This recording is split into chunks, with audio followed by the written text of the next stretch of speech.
My name is Edgar Mannheimer, and this is Kalam, a podcast about the Middle East.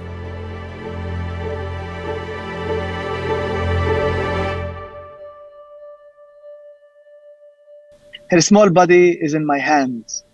I'm running to the hospital. Electricity is off, and the inner hallways have turned into hospital cots. The girl is dead. I know that. The pressure of the explosion has cut off her thin veins. I know she is dead, but everyone who sees me runs after me. Me and you. You are alive for a moment when living people run after you. That was the Palestinian poet and teacher, Mosab Abu Toha, reading his poem For a Moment, inspired by an image he saw from Gaza of a man running through a hospital carrying a dead girl's body. Mosab is today's honored guest on Kalam, and we'll be getting back to him in just a moment. But first, we'd like to remind you that if you like the show, please subscribe to it and rate it in whatever podcast application you're using right now. It helps others find us.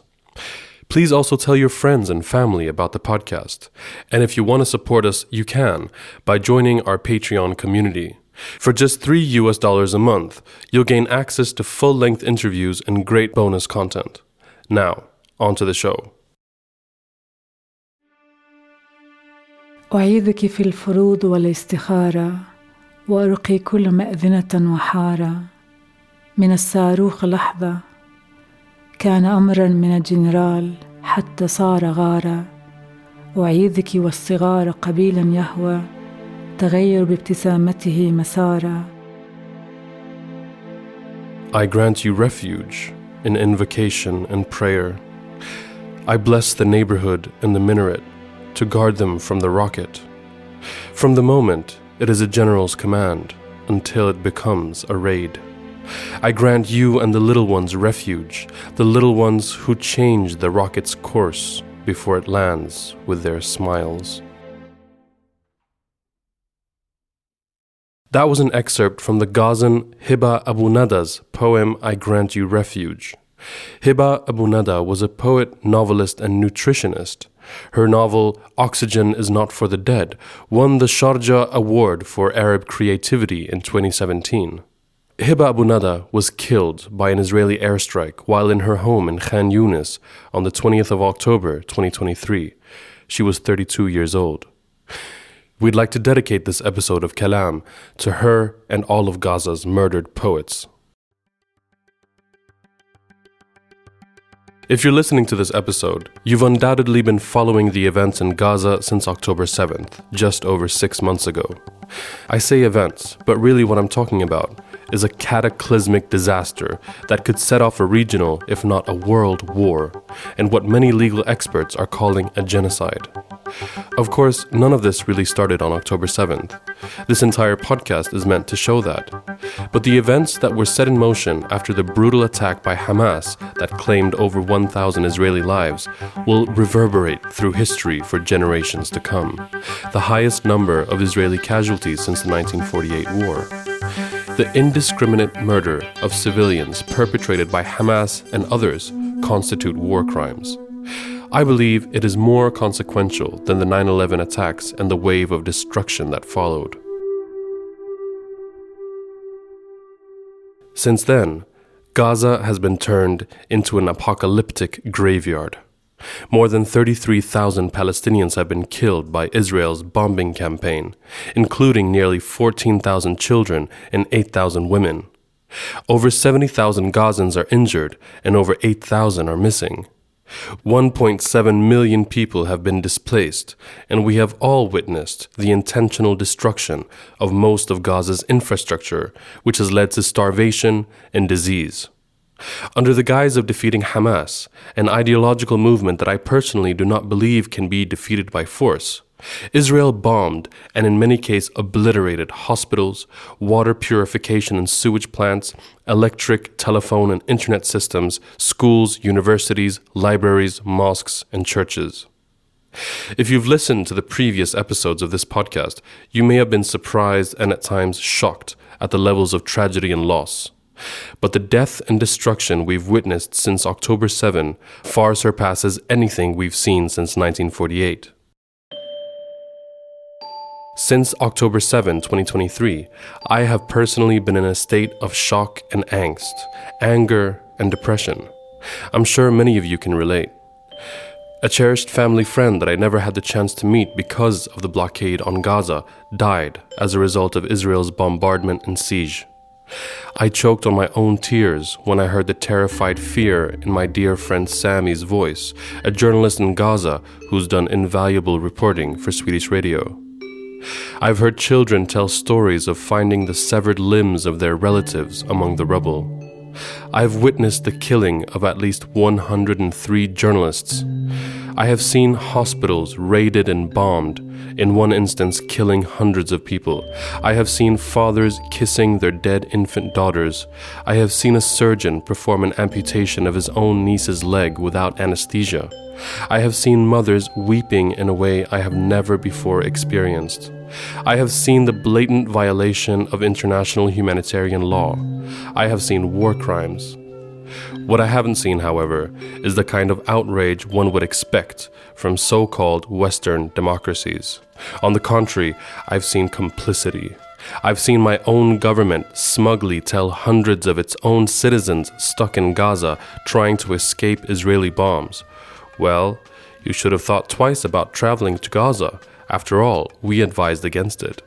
The same government expressing deep sympathy for Israeli casualties and losses. I've seen Western pundits try to relativize the destruction of hospitals and schools. I've seen Western politicians claim that all of this is justified. The killing of nearly 14,000 children is justified. When I think of the people of Gaza, I think of the song Unadikum by the Lebanese singer Ahmed Qabour, based on the poem by the Palestinian leftist politician Tawfiq Ziad. In it, he sings, "I call out to you and press my hand into yours. I kiss the soil under the soles of your feet, and I say I will die for you." Solidarity from Stockholm to Cairo to Gaza and beyond. أناديكم أشد على أياديكم وأبوس الأرض تحت نعالكم وأقول أفديكم أناديكم أشد على أياديكم وأبوس الأرض تحت نعالكم. Today we're going to hear from a born and raised Gazan, Mosab Abu Toha. Mosab is around my age, and we actually grew up just a 2-hour drive from each other. The distance between Gaza and Amman, Jordan, is about 150 kilometers. But because Mosab happened to be born in Gaza, he was never able to visit Jordan or even the West Bank. I've been to more parts of Palestine than he has, because of the Israeli occupation and the 17-year blockade of Gaza. Mosab Abu Toha worked as an English teacher in an UNRWA school before the war and writes poetry in English and Arabic. His 2022 book of poetry, entitled Things You May Find Hidden in My Ear, won both the Palestinian Book Award and the American Book Award. In 2017, he founded the Edward Said Library, an English-language public library in Beit Lahia in Gaza. There is currently no information on whether or not that library is still standing. Due to his literary success, he managed, through painstaking effort, to travel to the US, where his youngest son was born, giving him the US passport.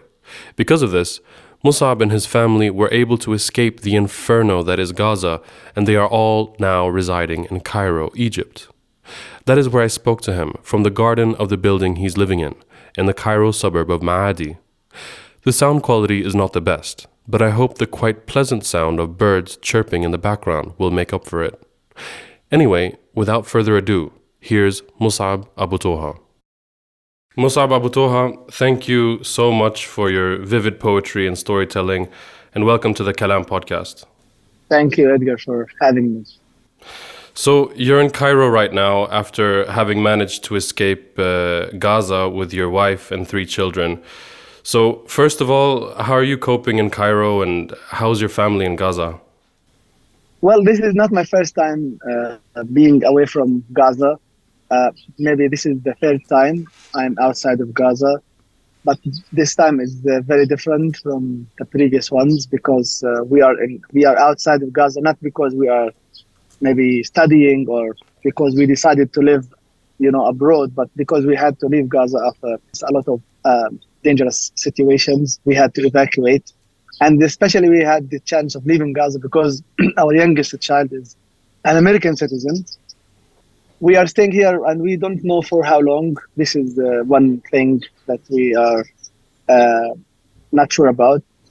As for my family in Gaza, most of my family members are in North Gaza, which is facing a starvation caused by Israel and the worldwide siege over Gaza. I have two siblings living in South Gaza. So, people in the South are struggling differently from the people in the North. But, thankfully, all my family members are not hurt. But my wife lost an uncle of hers last December. He was shot at the entrance of the school where he was returning after he was kidnapped. In general, my family is doing well. We recorded this interview about a month ago. Since then, tragically, Mosab's grandfather died in Gaza. This was Mosab's last living grandparent. Okay, I'm very sorry to hear about your wife's brother, but I'm glad that most of your family are alive and doing relatively well under the circumstances. I won't ask you to recount the details of your horrifying experience when you were traveling from northern Gaza to southern Gaza with your family. It's well documented in your really brilliant letter from Gaza, published in The New Yorker in December of 2023. In short, you were kidnapped and tortured by Israeli soldiers for 3 days before you were released following international pressure. And you said that was the first time in your life you ever saw an Israeli soldier, despite being born and raised in a Gaza that's under Israeli siege and occupation. What's the significance of this, of you not having seen an Israeli soldier in your entire life? Well, it's been a very strange experience because we have been killed by Israel. Our houses have been destroyed by Israel without us seeing these people who are killing us and who are taking everything that we love from us. I'm not sure how the Israelis have been seeing us from the sky or from the tank or from the warship. But at least when I was, next to them, I thought of them as humans, but I'm not sure how they saw me as a person. I thought that maybe for many of them, I think it was the first time for them to encounter Gaza. So that was a different experience from when I was taken by the soldiers, when I was handcuffed and blindfolded, and I was beaten. I was treated as an animal. I was accused of atrocities that I've never committed in my whole life. But on the other hand, these Israeli soldiers have committed massacres against my people, against the children and women of Gaza. And it was not only about soldiers, but it also was about the tanks and the jeeps, the military jeeps. I've never seen them with my own eyes. But for me, when I evacuated North Gaza, heading towards South Gaza, there was only about maybe 10 meters between me and the tank, the huge tank where the Israeli soldiers were hiding. But we as civilians didn't have any place to hide behind. We were just hiding behind the wall. Yeah. And under the ceilings that were crushed over our bodies. I witnessed a lot of massacres, one of which was about just 70 meters away from where I was staying with my wife and children and my parents and my siblings and their children. So, soldiers hiding behind, steel, and we in Gaza, most of us are not soldiers, are not fighters. We're just hiding in our rooms and in the inner hallways of the houses. Yeah. Yeah, certainly that's not how someone considering you as a human would treat you if they saw you as a human being, the way that you were treated and the way that countless other Palestinians have been treated by Israeli soldiers. How did that dehumanizing experience affect you? Well, the thing is that it was not only me who was treated inhumanly. There were many hundreds of other people next to me. I was not kept alone. When I was taken from the queue of people crossing from North to South Gaza. I was not the only one who was picked. I was not the only one who was forced to be naked in front of 3 soldiers. I was not the only one who was blindfolded and handcuffed. While traveling to southern Gaza via the so-called safe passage, Mosab and his family encountered an Israeli checkpoint. There, a soldier called out his full name, Mosab Mustafa Hassan Abu Toha, before he showed them any ID. He is then abducted along with 200 other men and forced to strip naked. He's blindfolded and his hands are tied behind his back. For 3 days he disappears, kidnapped by Israeli forces and taken to a military base in the desert in southern Israel. There he is severely beaten, accused of having ties to Hamas. During his time at the base, he could hear artillery shells being fired into Gaza. He remembers wishing his heart would stop as a result of his suffering and fear. But for me, I wished that a heart attack would end my life when I was taken away from Gaza, when I heard the motors of the tanks, and when I also heard the artillery firing their shells into Gaza. So this experience of hearing this sound when the artilleries are just a few meters maybe next to me when I was kidnapped, and then when I compare it with the sound of the shells when they fall in Gaza while I was still there, this was horrifying. I knew that these shells were fired from a place very near to me, and they are falling maybe on my parents or my students who were sheltering at schools. I think it's part of the war for the Israelis, to treat us as animals, as non-human, because this would be the only reason for them to, parenthetically, to protect themselves.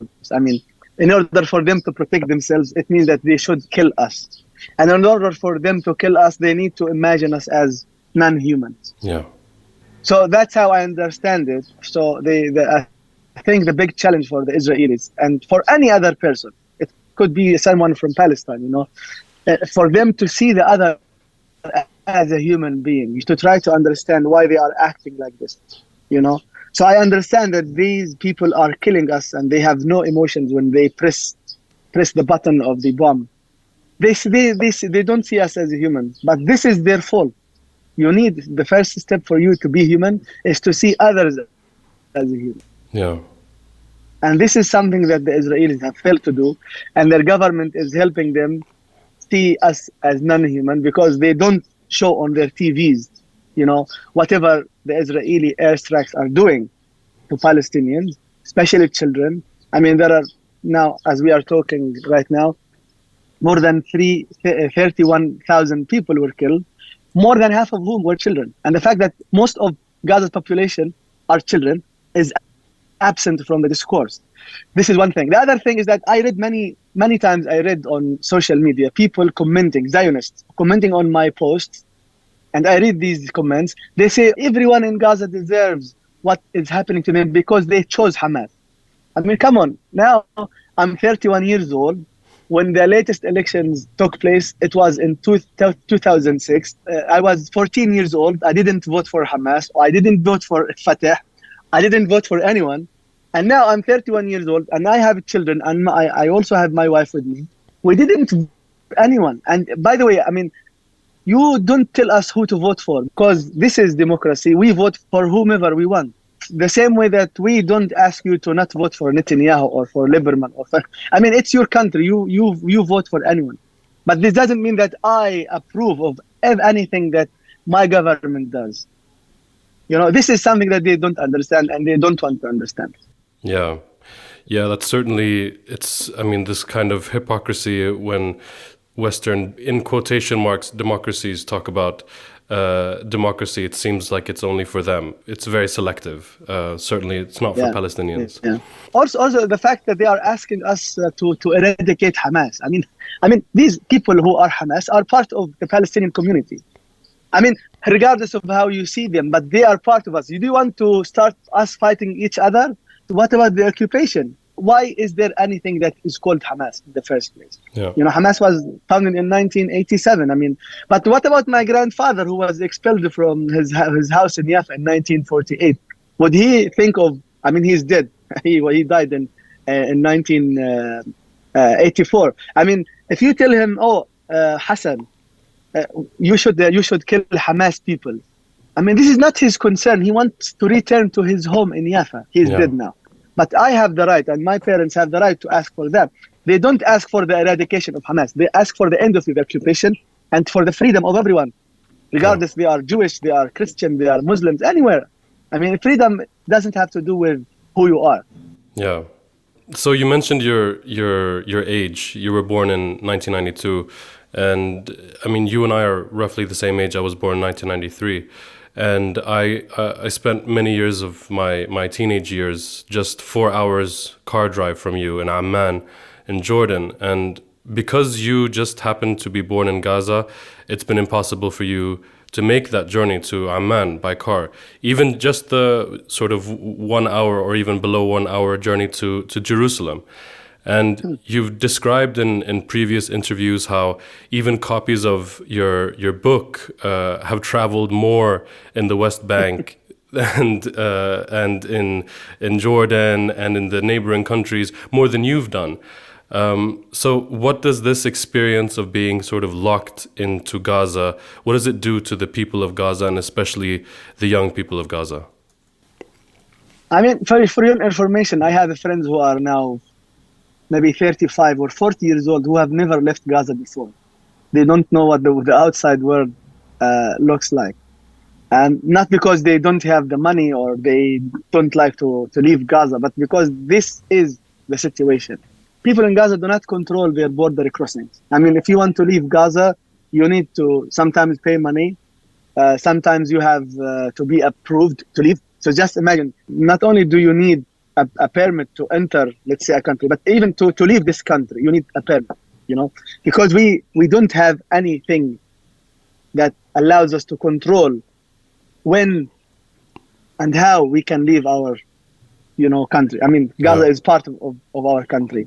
And it's ridiculous when sometimes I get some phone calls. I mean, I've never been to the West Bank. I've never been to 1948 cities like Jaffa, Haifa, Akka. I've never been able to go to Jerusalem multiple times because the Israelis denied my permit requests many times, even to attend a visa interview at the American embassy. Yeah. So it's been ridiculous when I got some phone calls from FedEx, from USPS agents in the West Bank asking me if I could come to the West Bank and collect my books. Because they do not deliver to Gaza. So they are asking me to go to, let's say, to Ramallah or to Jericho in order to pick my books. Well, if I could do that, I mean, I would, go back and forth multiple times. It couldn't only be a journey dedicated to collecting my books. Here, Mosab is talking about receiving physical copies of his 2022 poetry collection, Things You May Find Hidden in My Ear, from his American publisher. The Postal Service delivering the books called him up and said they unfortunately do not deliver to Gaza and wondered if maybe he could come to the West Bank to pick them up.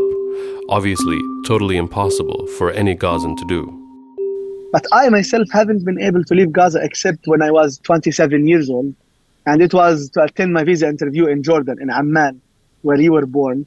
And I couldn't go to Jordan directly. I had to go to Cairo, and from Cairo, I took the plane to Jordan. Yeah.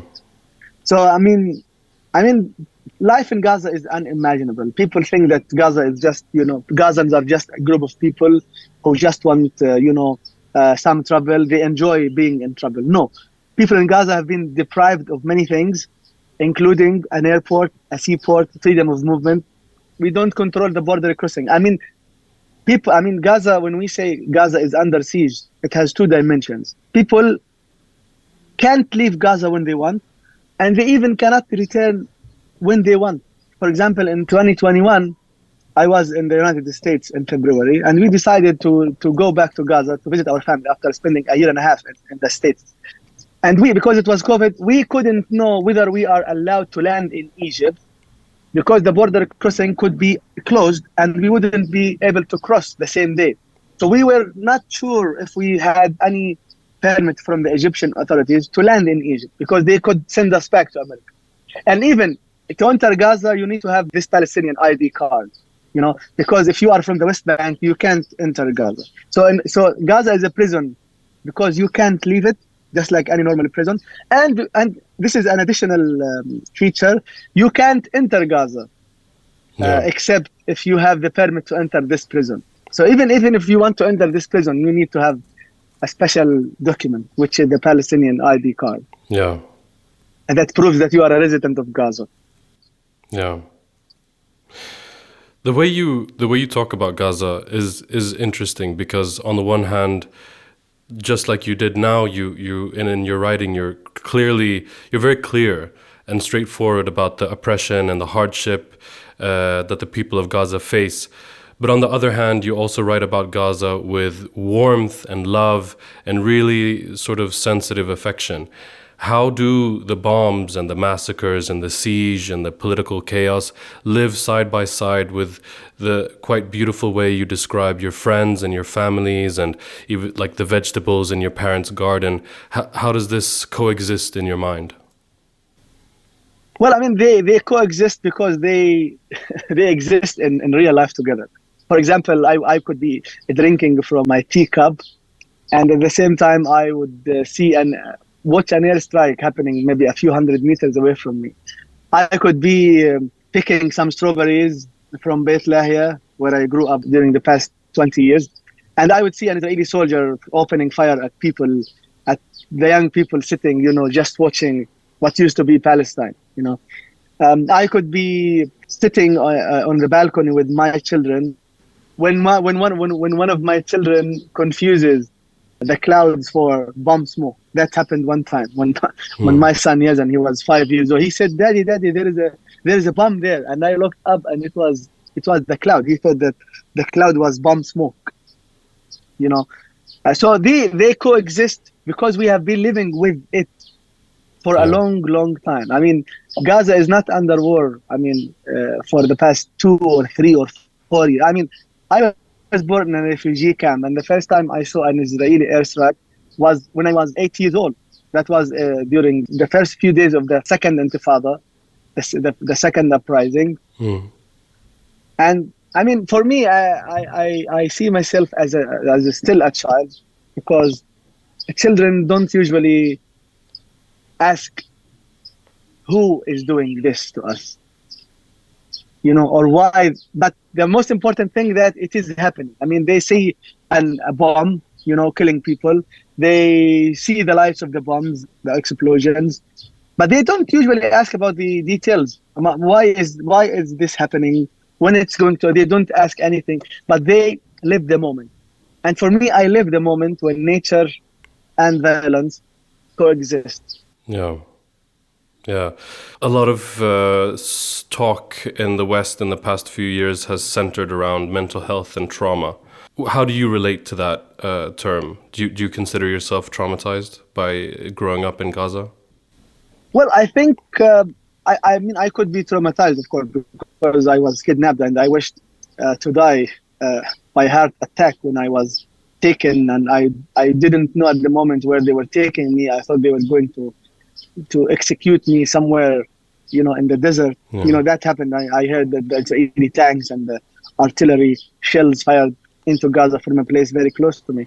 So of course I'm traumatized, but I think this trauma is subdued because I see other people's suffering and their wounds and their fear, and I see my trauma as a little one compared to theirs. So I don't think of my trauma as a real trauma. Okay. When I see videos and photos of children and their parents and some corpses still under the rubble, and people who have been taken by the Israelis for at least 3 months and no one knows anything about them. And then I look at my trauma and I think, I'm lucky. I don't have to complain. But I think this trauma, I don't live this trauma until I'm writing about it.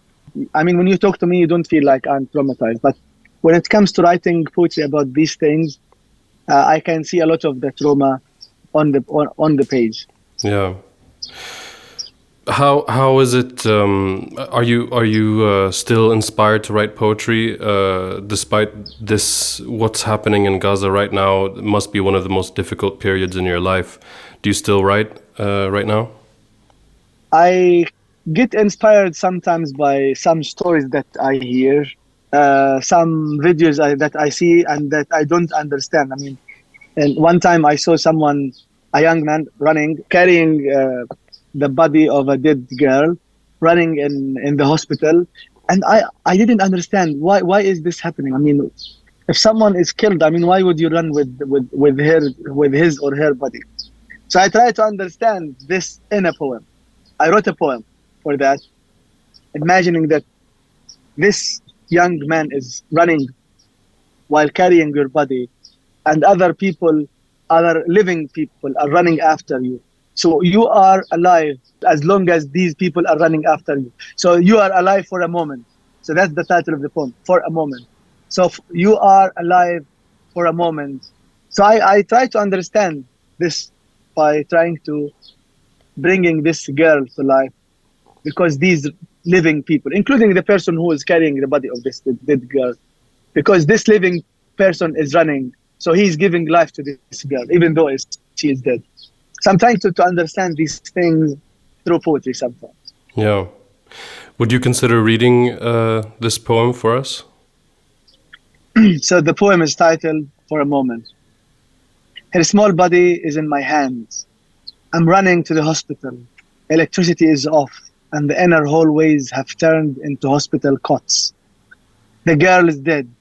I know that. The pressure of the explosion has cut off her thin veins. I know she is dead. But everyone who sees me runs after me. Me and you. You are alive for a moment when living people run after you. Thank you very much for reciting that. Your poetry is certainly very strong and direct. And I listened to the conversation that you had with Naomi Shihab Nye, which was a great conversation, I think, that gave me some really good insights into the way that you write. And if we stick a little bit to your poetry, you write in both Arabic and English, and you've previously said that your English poetry began when you were updating the world on social media about the attack on Gaza in 2014, and that people around the world on social media noticed that you had a poetic style when you were describing the realities in Gaza at the time. So your poetry, at least in English, is born out of a kind of activism or even like a journalist reporting style. Is this how you view it? I think that the stories that I'm trying to tell are not journalistic stories. Journalism is about what's happening, in people's real life.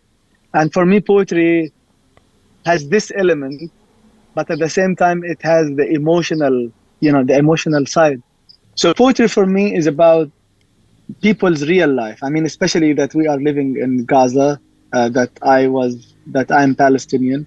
My poetry would be about the people around me, my life, because my life at least is the representative of many other people's lives. Being born in a refugee camp, not leaving Gaza for decades, not having the freedom of movement, etc. So it's about my life as part of this community.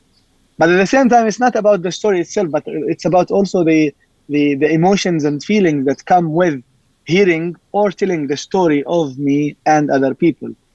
So a poem could be a retelling of a story, but a retelling with the emotions and the real feeling that come with the experience that I'm sharing with the whole world.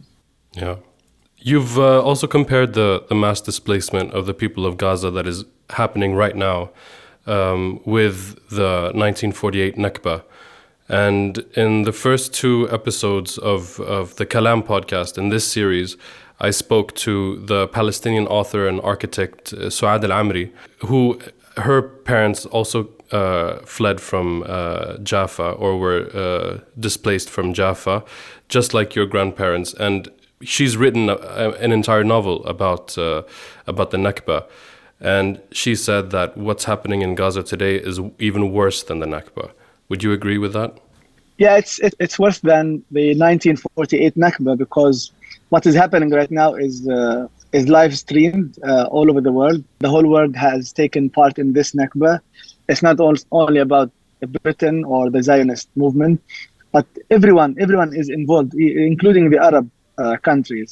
I mean, of course, they are dropping and sharing, in the dropping of the food from the sky, but this is not saving people's lives. And for the U.S. to be sending a few boxes of food and dropping it from the sky to Gaza, but at the same time shipping, mass destructive weapons to Israel, this is very hypocrite. This is ridiculous in many ways. Yeah. It's like giving someone some band-aids and at the same time giving the other person who is wounding them more knives. Yeah. So the whole world is watching this, and they are unable to stop it, even though they can stop it by stopping to ship weapons to Israel, by providing it with fuel for its tanks and its warplanes, and also by imposing a ceasefire. Yeah. I mean, America has been an obstacle in the face of the imposing of a ceasefire from the start of the war, and they are pretending to be caring about the hostages' lives, while Israel is killing these hostages by randomly and by generally bombing neighborhoods, not targeting a house or two, but I mean blowing up and bombing whole neighborhoods. So if they cared about hostages' lives, and the world, I mean everyone in the world has a mind to use, but I mean this is not a concern for Israel to save the hostages.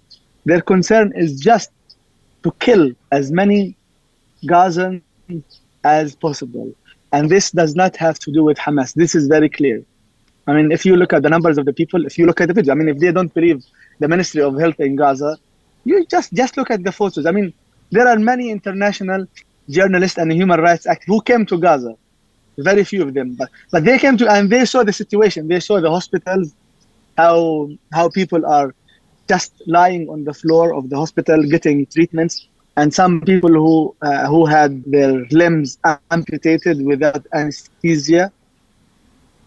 This is very inhuman, and the whole world is unable to put a stop for that.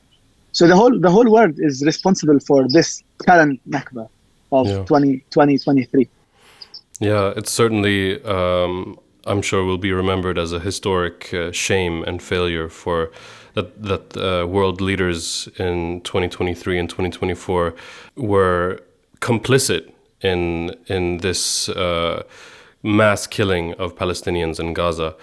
But at the same time, we have a lot of young people, mainly in the West, who are protesting and who are leading big sort of mass movements in support of Gaza. Quite inspiring coalitions in the US of Arabs and Jews and people of color and every kind of background you can imagine coming together to try to force the US to change its policies. Do you think this has an effect, and how do you feel when you see this kind of thing? Well, I think the change on the world's viewing of what is happening in Gaza, what is happening in Palestine in general, is a very positive change, and that's been, received with some hope from us in Gaza and Palestine. I think we are not going to see this change in real life these days or these months, but at least in the coming years, when the Palestinians have no government support them, but at least we have the people of the world on our side. Yeah. And I said it in one of my posts that we don't have an army in Palestine, but we have the whole world, the free people of the world standing on our side. So let these people be our army. Yeah. And there is one thing that I would like to highlight here, which is that no matter what Hamas did, whatever, they did it as a movement, a military movement. But whatever is Israel doing, it is doing it as a country, as a state, as an army, And everyone in Israel is taking part in that because everyone was enlisted in the army, whether early October 7th or later. But for us in Gaza, most people are civilians. Most of the people who were killed are children who had no part to do with this. So whatever Hamas did, they did it as a movement, regardless of how they perceive, how the other people perceive what they did. But they did it as a group, as a movement. But whatever Israel is doing, the mass killing of Palestine, they are doing it as a state. So there is a big difference between what Hamas did and what Israel has been doing to us, not after October 7th, but since its occupation of Palestine. And I think the whole world is seeing this, especially the young generation, whose minds are not, contaminated with Zionist propaganda. Yeah. So your 2022 collection of poems, your book, is entitled Things You May Find Hidden in My Ear. So, Mosab, what are some of the things that are hidden in your ear? Well, there are the voices of my family in the morning, in the afternoon, in the evening. There are the voices of my students when they raise their hands to answer a question that I ask in my classes. There are the voices of the vegetable and fruit sellers in the street who go out in the morning and return in the very late evening selling their apples and their mangoes, etc. There are the voices of the birds. Maybe you can hear some birds behind me, but also there are lots of birds in where I used to live in Beit Lahia. There is also the voice of the Holy Quran on the radio or the news broadcast. There are also the voices of the children playing, crying or screaming or laughing or shouting at each other. But at the same time, there is the sound of an F-16, the sound of the drone, the sound of bullets, the sound of explosions. And now I've added new sounds. The sound of the Israeli tank just a few meter away from me. The sound of the artillery firing its shells onto my family and neighbors in Gaza. There's also the new voice of the Israeli soldier talking to me and asking me to get naked and also to lower my head. Even though I was blindfolded, they kept hitting me on the head, asking me to lower my head, even though I couldn't see anything. So this is a new voice in my ear. And also there is the sound of my heart wishing to stop, because I was very scared when I was taken away from my family without knowing what the Israelis were going to do to me and others with me. Yeah. I'm so grateful that you took the time to speak with me. Mosab, I don't want to take so much more of your time. I know that you have a lot going on, Ubardu Ramadan. Is there anything that you feel like you want to add to this conversation, or something that I didn't ask you about that you feel is important that you want to say? I'm working these days on my second poetry collection, and I hope it will be coming out early next year, which is a very speedy process in terms of publishing. So, my current poetry collection, Things You May Find Hidden in My Ear, is being translated into French, and it will come out in August or early September. So I'm very happy about how the world is taking my work. I mean, whether publishing poetry or publishing essays. So this gives me some hope, and also getting some interviews on TV and also on podcasts like this is also something that brings hope to the Palestinian issue. Yeah. Well, I'm glad to hear that, and I really look forward to reading your new collection when it comes. Mosab Abu Toha, thank you so much for being a guest today on the Kalam podcast. I really appreciate that. Thank you, Edgar, and all the best with the Kalam. And I look forward to listening to the forthcoming new podcasts. Thank you. I'll هبعت لك لينك. إن شاء الله. كتير شكرا كتير يا إدغار. أنا تشرفت. وإن شاء الله بنشوف بعض وجه لوجه. إن شاء الله. أنا أول ما أجي مصر That was the award-winning Gazan poet Mosab Abu Toha and the 6th episode of the Kalam podcast. I hope you enjoyed it. With this episode, the chronological series on Palestinian history comes to an end, but the series on Palestine will continue. From now on, we're going to do interviews with writers, activists, artists, and musicians.